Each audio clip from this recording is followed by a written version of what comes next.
Welcome back to the Mama Podcast. In today's episode, we're diving into the world of acupuncture and fertility, an area that sparks a lot of curiosity and for good reason.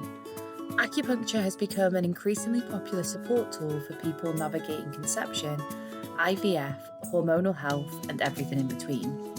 To guide us through it, Heidi sits down with the brilliant Hannah Pearn, a leading fertility acupuncturist with over 13 years of experience, 4 clinics across London, a growing network of specialists around the UK, and an online community and podcast of her own dedicated to empowering people on their fertility path.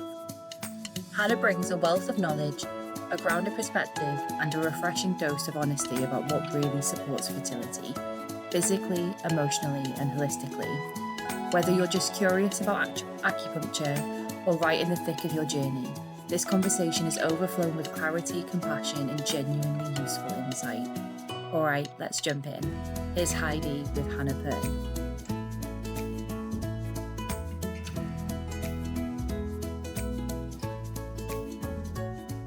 Is on fertility education, fertility awareness, fertility care and support. Wow, okay, that covers a lot. So when you say it's out of London, whereabouts is that? So we've got practitioners ranging from Newcastle to Lincolnshire to York, Manchester. We've got the Midlands, Leigh-on-Sea, Bristol. Then down on the south coast, we've got Newquay, Bournemouth, Surrey. So we're spread quite far and wide. That's a lot. So tell us about acupuncture then. What exactly is it? What does it involve? And how does it support fertility? It's a good question. So acupuncture is all about using small, tiny needles into channels around the body to restore balance and create harmony is what we're doing. When it comes to fertility acupuncture, really there's 3 main areas that acupuncture has been scientifically proven to benefit a fertility journey, let's say. So it's very good for supporting the communication between the ovaries and the brain. So it's very good for balancing hormones because there's this continuous communication cycle going on between the ovaries and the brain and the brain and the ovaries, and it really helps support that communication. So it supports hormone balance. It's really, really good for supporting blood flow literally to the reproductive organs. So we do a lot of needles below the belly button, above the pubic bone, over the uterus, over the ovaries, over the fallopian tubes. So we're literally bringing good energy, good blood flow to that area, which is great for follicular development, endometrial lining, and egg health. And then the third really huge area where we support a fertility journey is by balancing stress. So acupuncture is well documented for putting people back into that rest and digest place and moving people out of that fight or flight. And obviously, when you're trying to conceive and it's not happening, it's very easy for the body to go into overdrive. The brain is always busy. The brain starts thinking a lot.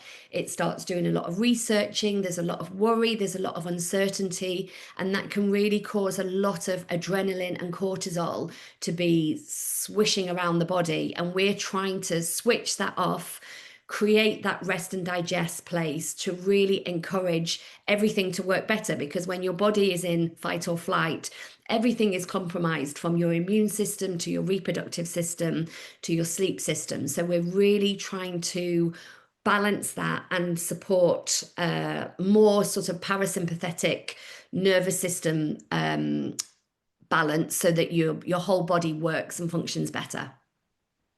Wow, okay. And is this specifically for women? I'm just thinking, would men have acupuncture? Is it mainly for the women? Yeah, so in our clinic, we predominantly see women, but we always speak to the men. So assuming the woman has a partner, because obviously we work a lot with people who are solo parenting or they're using donor sperm if they're if they're in a same-sex couple.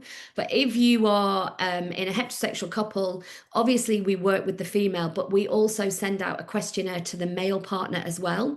And we will ask them lots of questions about their health and lifestyle. And then we will signpost the men. And sometimes we ask the men to come into clinic, or sometimes we might ask the men to work with our nutritionist because we have a nutritionist in our team. And sometimes we might send the men for further testing, so further Western medical care testing. So men can come into clinic, but often we predominantly see the women in clinic and we sort of work with the men through the women, because obviously we need to address both parties, because if we're only looking at women, we're ignoring 50% of the picture. That's what I'm thinking. So I'm trying to think of the whole overall picture, really, of all the other things that need to go on as well. I mean, you just mentioned diet there as well. So I guess there's lots of different factors, isn't there, that people need to consider when they're trying to conceive. Exactly. And as holistic practitioners, that's our job. So we literally start at the top of your body and we work all the way down.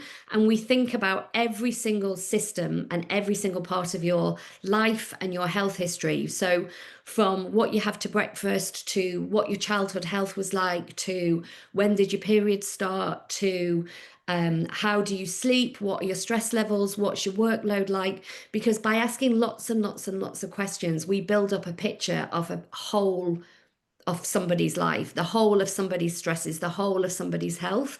And by understanding the whole person, we can then advise changes, advise testing, advise what they might want to bring in and investigate further, or think about how to support that area further, so that when you make small changes in lots of areas, you really improve somebody's health and you really optimize their fertility. So I guess the difference is if you went to a fertility clinic or you went to a gynecologist, they're very much focused on your reproductive health, your reproductive organs, your reproductive hormones. Whereas we obviously look at that, but we look at that in relation to how are you sleeping at night? Because if you're not sleeping well, that is going to have a knock-on effect to your reproductive hormones. And we have the time, our initial consultations are an hour and a half. So we have the time to really dig into that so we can properly understand somebody's health and the areas that might be impacting their fertility. Because fertility isn't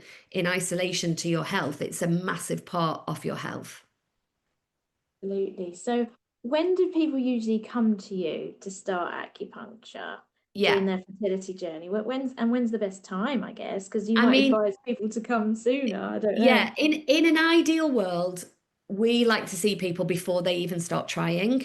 So, for example, if you know you've got a problematic menstrual cycle, so if you've got an irregular cycle, you've got a diagnosis of PCOS, polycystic ovarian syndrome, or you've had very heavy, painful periods, so you might be suspecting endometriosis, and you might not be ready to conceive, but you might want to address your hormonal imbalance, then we love to work with people at that stage, because it takes time. Making improvements, it takes time. It takes 3 to 6 months, sometimes a year, especially if people have been on contraception for a long time, and maybe their diet might not be very good, or they might have other health issues, they might be very stressed. It takes a long time to work with somebody to get them to the right place. So the longer we have, the better. If somebody is trying to conceive, we always talk about this 3-month window, because we know it takes 3 months for the egg that you ovulate. It will have taken your body 3 months to grow and mature that egg to the place where it's ready to be ovulated. So during that process, your egg is subjected to what is happening in the external environment. So how stressed you are, what your blood flow is like, what your toxin level exposure is like, what your hormone balance is like, what your blood sugar balance is like, what your inflammation levels are like. Those 3 months is exposed to all of those things. So we want to work on all of those areas consistently for 3 months to get that egg to be in the best possible place for it to be ovulated. So if someone's trying to conceive naturally, or if they're preparing for IVF, working together for that 3-month window is where you're going to see the best results. So any lifestyle changes you make, any supplements you begin to take, any improvements you make on your sleep, any acupuncture appointments, that 3 months of consistent work is going to give you the best result. The same for sperm. It takes approximately 72 days for sperm to develop within the testes, ready to be, I can't think of the word, ejaculated. That's the word. Ready to be ejaculated. So it's for both men and women, it's about that 3-month window. So that's the ideal. Obviously, if somebody comes to us and they say, I'm starting IVF next week, is it too late? We're always like, absolutely not. We can work with you and we can support you in the moment. So we can support you with that blood flow. We can support you with the stress levels. We can give you that emotional support. We can work alongside the drugs that you're taking. We can try and negate any side effects. So we can definitely work with you as you go through the process. But obviously that work on egg quality, we have less ability to affect that when somebody comes just when they're about to start their IVF. But there's still lots and lots of work we can do at that point. So there's various different ways of working depending on where you're at in your journey. So interesting. That's so interesting. Thank you for that. And I'm just wondering about IVF as a whole, because a very dear friend of mine was going through IVF, and it was when she started acupuncture, actually, and she was having that alongside the IVF treatment, that it really helped. It really made a difference for her. And then she was able to go on and have her rainbow baby, which was amazing. So tell us how that can really help with the IVF journey. I guess really what we're doing is we're working alongside the drugs. So if you think about it, IVF is stimulating your follicles to grow as many as possible.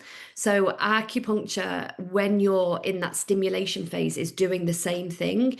It's, as I said, we do a lot of needles over the reproductive organs. So we're really trying to improve that blood flow and energy to optimize the ovarian health, the follicular development, and making sure that your uterus lining is growing nice and thick as well to support any embryos that you're going to have put back in after egg collection. And so alongside that, it's also working on the stress levels, because obviously going through IVF is so stressful. It feels so out of your control. So we're really working on giving people that extra nervous system support, that extra care, that extra balancing of the stress, because you can't turn off your stress. It's why our podcast is called Don't Tell Me to Relax, because you can't relax going through IVF. You can't relax on a fertility journey, but you can definitely come for some acupuncture, and it can put your body into a relaxed state while you've got the needles in. And as part of that whole process, our appointments are an hour. So you have time to come and tell us how you're doing, what's happening, how you're feeling emotionally, have a really lovely treatment. And that sort of care and support combined with the acupuncture needles is really giving your nervous system that huge support. And we know when nervous systems are supported, the body works better. Because if you're going through an IVF clinic, and you could be in the best clinic in the world,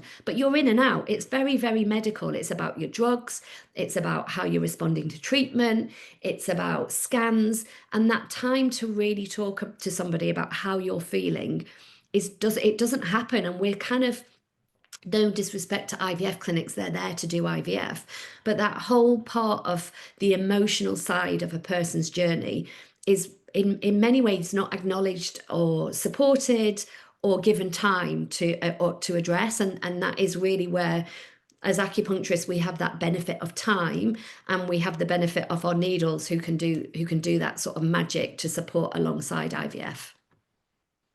What exactly is involved with the acupuncture treatment? Because you mentioned lots of little needles. Yeah. So that can seem a little bit daunting at first. Yeah. Lots of little needles put in you. So tell us what exactly it involves. So usually, so if someone's coming for a follow-up treatment, they usually come in, we have a good chat. So we have a good catch up. How are you doing? What's happened since we've last spoke?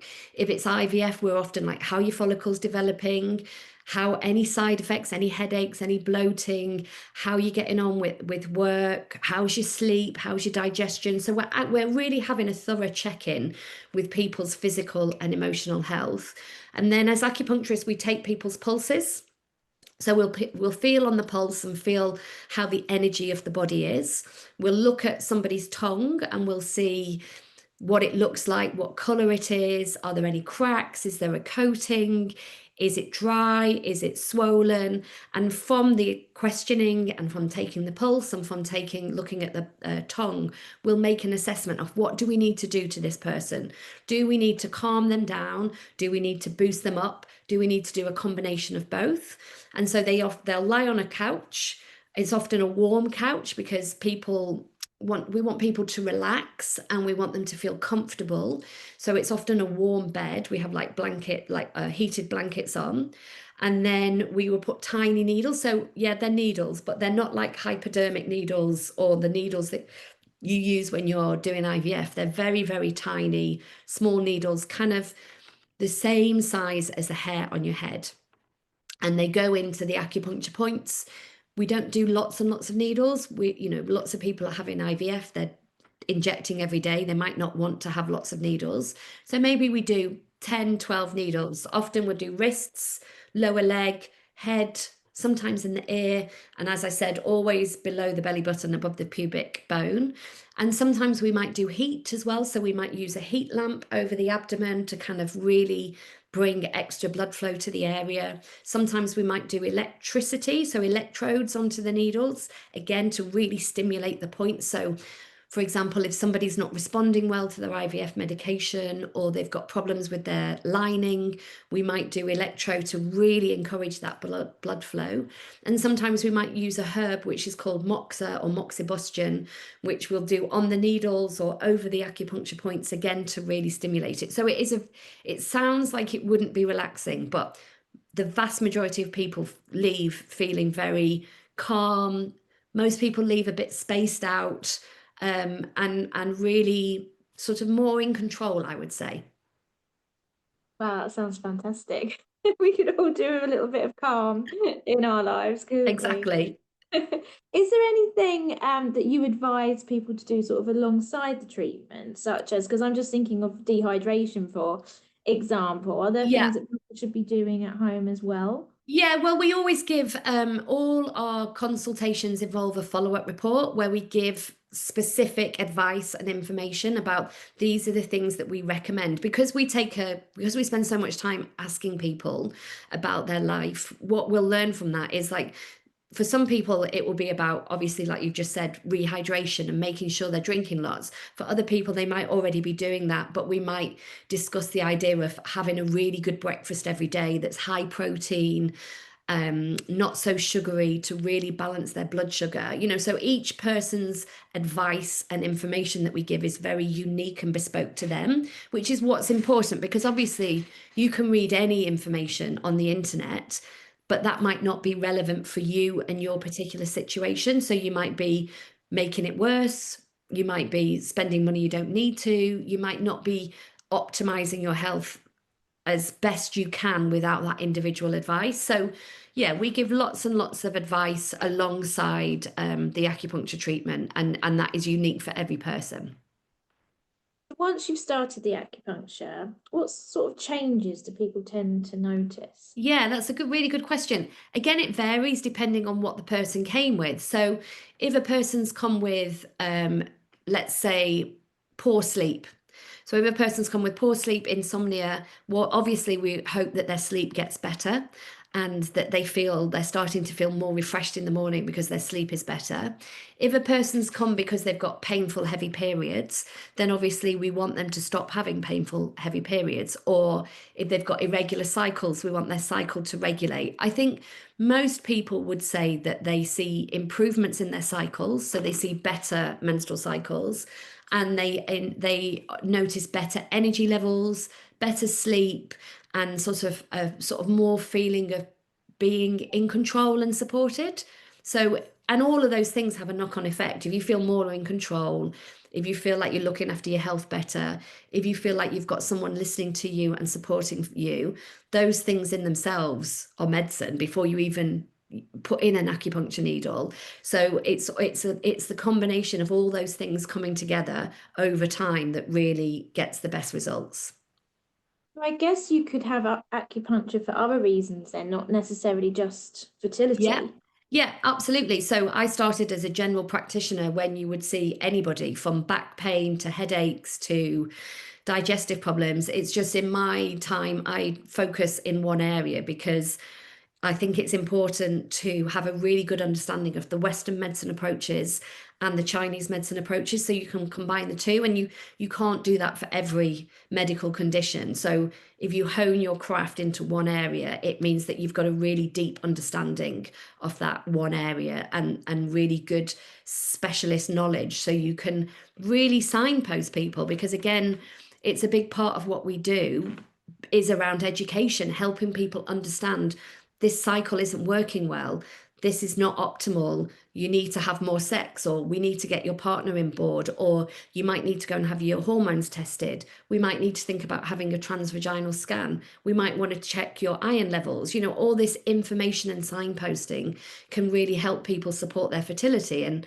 lots of people find it difficult to know where to go to get that support, because you go to your GP, you're struggling to conceive, you go to your GP, you might get 5 or 10 minutes with your GP, and your GP might say to you, come back in a year. Or they might say, okay, we'll do some tests of your hormones. They might refer you to a fertility clinic.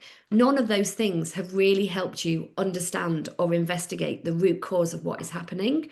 And then the other side of that coin is that people find themselves in a fertility clinic. So a fertility clinic is going to do IVF. And you're thinking, well, hang on a minute, I've not explored my partner's semen analysis. I've not explored my underlying health. I've not looked at my thyroid. I've not looked at my nutrition. I've not looked at my lifestyle. But now I'm in an IVF clinic and my option for my fertility problem is IVF. And IVF might suit some people and it might address some people's fertility issue, but actually it might not address your fertility issue. IVF was invented for people who had problems with their fallopian tubes when sperm and egg couldn't meet. That's what IVF was invented for. If that's your issue, IVF is great. If that's not your issue, is IVF the right fertility treatment for you? So there's this big area in the middle, this big grey area of investigation, diagnostic, treatment that is completely missing in the fertility world at the moment. That's really interesting. That's really food for thought. Thank you. You've mentioned stress. Yeah. Which is a big part of everybody's lives these days, because we lead such busy lives. How can acupuncture help calm us down? Yeah. It's a great question, and it's what I personally think acupuncture is the best at doing, because it literally puts your body into that rest and digest. So that parasympathetic nervous system is what we tap into with acupuncture. So lots of people cannot rest, they cannot relax, they cannot switch off their nervous system. We are continuously on the go. We're stimulated by screens, we have busy lives, we don't sleep so well, we don't eat so well. Modern life does not support good nervous systems. And it's not for everybody, but it's very, very common for lots and lots of people. And I'm in no way blaming people. It's where we've all found ourselves. But, you know, society is 24 hours a day. It's lights all the time. We don't live by the seasons. We override lots and lots of things in life. So working with an acupuncturist is about rebalancing your body. So literally with the needles, reminding your body to go into that rest and digest. But also we spend a lot of time talking to people about eating well, sleeping well, other things that you can bring back into your life to calm you down. So getting outside in nature, taking up a hobby, turning your phone off at 7 o'clock. And the thing is that we all know this stuff, like we all know what we should do, but we don't do it because it's so easy. Phones are made to be addictive. Society makes us eat crap food. You know, there's a whole capitalist society out there that is making us sicker, and it's very difficult as the human being to always make the right choice. So I think working with a practitioner, it's about having that accountability and that check-in as well. So people come back and they're like, okay, yeah, I went to bed. You know, we'll say, let's try going to bed at 9 o'clock. You put your phone off at 7 o'clock. You're having that conversation with someone, you're paying somebody, you're going to check in with them in a week's time, over 2 weeks' time.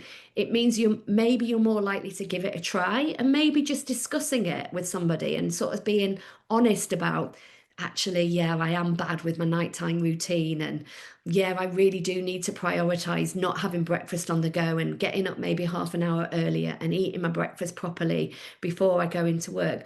All of these things and all of these conversations really help us just think about having better habits. And, you know, we're not perfect. I'm not saying I lead a perfect life and everyone's got to do what I say. It's just I'm there to support people and champion them and use my needles to kind of give them that bolstering, because it's really, really difficult. So that's sort of how we are holistic, in that obviously we're there in the treatment room to do the acupuncture, but we're thinking about those small daily actions that you can make, and we're there to support them and make suggestions of how you could bring it into your life to really get the best results for people and address stress.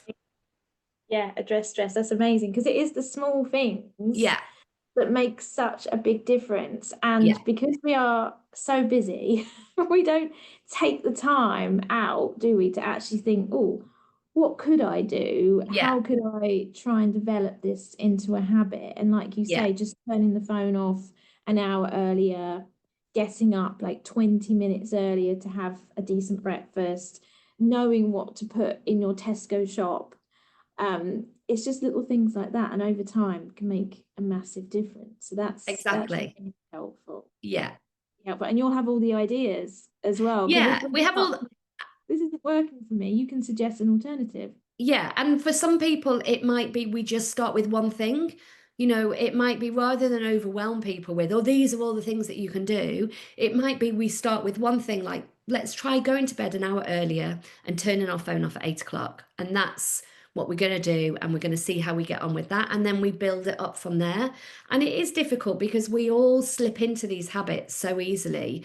And sometimes we might not even know why we do it. It's just become a habit. And it's just about having an honest, it's like unpacking it all, having an honest look at it with no judgment and no kind of like, you must do this, but about making gentle suggestions and people thinking, okay, I'm going to pick and choose the ones that I think I can do right now. And then I'm going to work towards maybe changing others further down the line. That's absolutely fantastic. So for people listening who are feeling quite inspired, Yeah, they've never tried acupuncture before, maybe feeling a little bit nervous, a little bit apprehensive, what would you say to them? I would say, I mean, really, the only way to know whether you're going to like it or not is to give it a try. Because I can tell you all the benefits of acupuncture, and I can tell you how relaxing it is, and I can tell you that it doesn't hurt and all of these things. But until you go and try it, it's very difficult because every person experiences it in a different way. What I would say is, if you want to find somebody to support your fertility with acupuncture, find an acupuncturist who's got specialist training. So anybody obviously in my team, anybody who's got the fertility support diploma. So look at people's training and make sure they've got those further specialist qualifications in fertility, and ring them up. So good acupuncturists, or most acupuncturists, will do what's called a 15-minute free discovery call, where you can ring them up and you can ask them questions and you can sound them out and you can think, do I like the sound of this person or not? Because you need to have a connection with them. You need to like them. You need to trust them. So ring them up, ask them whether they, what they do, what their qualifications are, how they would work with you, and any questions or fears you have, put them to that practitioner. And if you feel like they've answered you well and you think they're near to me, they're affordable, they're well qualified, they've got the experience, then give it a try. That's the only way you're going to know whether you like it or not. So you want to look out for a fertility support diploma. Fertility support diploma. They can be a Hannah Pearn acupuncturist, or they can be a member of the Acupuncture Fertility Network. So any of those, you know they're going to have a level of qualification and specialism in fertility that is going to be good to support you specifically in that area. And can you sort of have some trial sessions? How long does treatment last, do you think, before you want to sort of consider whether you're going to continue or not? Well, I'd say go and have an initial consultation with somebody, give it a try, and then if you like it, then obviously your practitioner will make a plan for you and say, these are the recommended times you should come. So for some people, it's during different points during the menstrual cycle. For other people, it might be weekly, might be monthly. So your practitioner will give you a plan, and then that's up to you whether you decide you want to go for it or not. That's really, really helpful. Well, thank you so much for joining us today. You're very welcome. What is your fertility website? How can people find you and get in touch with clinics in their area? Yeah. So if you go to Hannah Pearn, so Hannah, Pearn, Pearn.com, you will find everything. So you'll find links to my community, links to the podcast. You'll find links to all our practitioners in London, and then you'll see all the practitioners around the UK as well. So yeah, you'll see everybody on the website. People can follow you on social media. Yes, I am Hannah Pearn Acupuncture on Instagram as well. So thank you so much for educating us and telling us all about acupuncture and how it can help with fertility. This is really, really helpful, Hannah. Oh, it's been a pleasure. If you enjoyed listening to this episode, share it with a friend or colleague. Make sure you follow us so you don't miss out on our next episode. If you'd like to support our work by fundraising or volunteering, please email contact@mamaacademy.org.uk. For more information on pregnancy and maternity services, please visit our website at www.mamaacademy.org.uk. We're also on all of your favourite social media channels. See you next time!